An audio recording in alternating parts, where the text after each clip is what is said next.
Kita mo yung kandila oh. Oh. Matumba na. Yan guys, sobrang init dito sa amin guys. Namimilted na yung ano oh, kandila. Nagbibend siya guys oh. Sobrang init ng panahon, namimilted na yung kandila. Ayan oh, nabibend siya guys oh.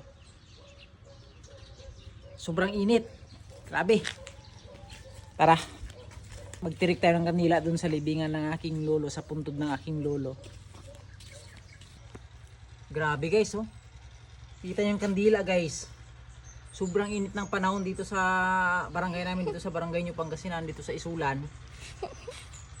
Ayan oh. Sobrang init guys, namimilted yung kandila. Oh. Ayaw tumayo ng kandila guys. Kasi ano siya, masyadong malambot yung kandila oh. Grabe talaga, sobrang init dito, malinsangan.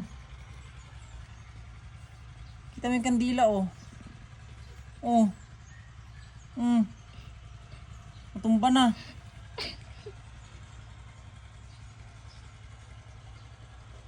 Init talaga ng panahon. Kaya uminom ng maraming tubig guys, kasi ito yung cause na ano eh. Delikado to sa ano, heat stroke.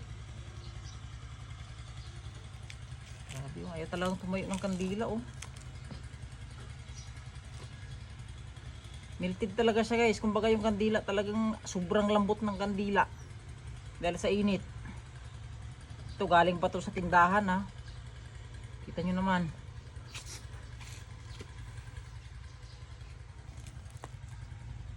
Oh.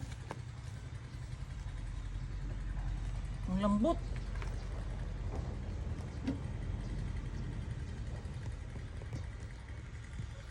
Delikado iwanan to. Baka makasunog tayo. Yan.